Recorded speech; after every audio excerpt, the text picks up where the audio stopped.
Bonjour Monsieur le ministre, Balogun Adama du Baromètre.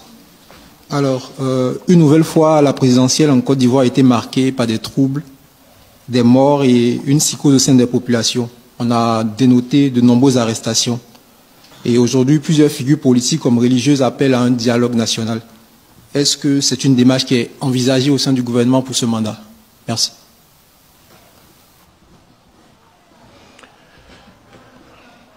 Alors, je vais le répéter une fois de plus. Toutes les personnes qui ont été arrêtées sont dans des procédures judiciaires.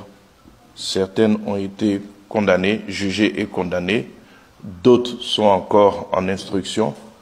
Toujours est-il que le processus judiciaire est engagé. J'entends bien ces appels au dialogue, mais c'est avant qu'il fallait les lancer. À plusieurs reprises ici, à ce pupitre, nous avons rappelé que force allait rester à la loi. Il faut que les gens apprennent à respecter l'État.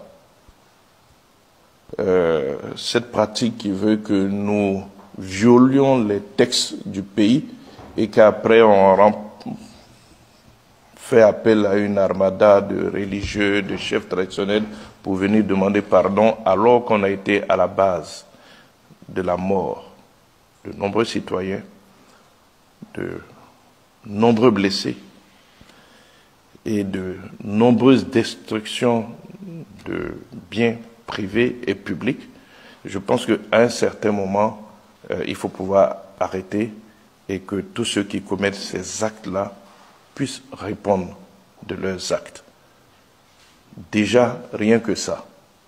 Maintenant, nous avons la loi qui donne certaines prérogatives au chef de l'État. Il est déjà arrivé qu'il y ait des grâces, mais elles ne se sont jamais substituées au travail de la justice. Donc tous ceux qui ont enfreint les lois du pays vont subir la rigueur de la loi. Je pense que tous ceux qui appellent aujourd'hui au pardon auraient dû le faire avant. Nous avons eu pratiquement une dizaine de morts au cours de ces événements.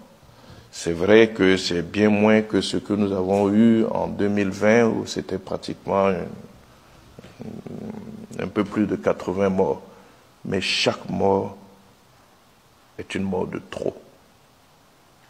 Il faut qu'on apprenne à respecter la vie. Et on ne peut pas continuer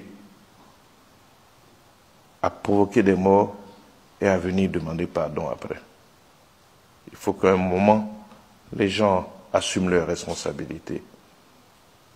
Et tous ceux qui ont appelé à manifester savent très bien qu'ils sont co-auteurs de tout ce qui s'est passé, aussi bien en termes de perte en vie humaine, en termes de blessés, en termes de destruction de biens.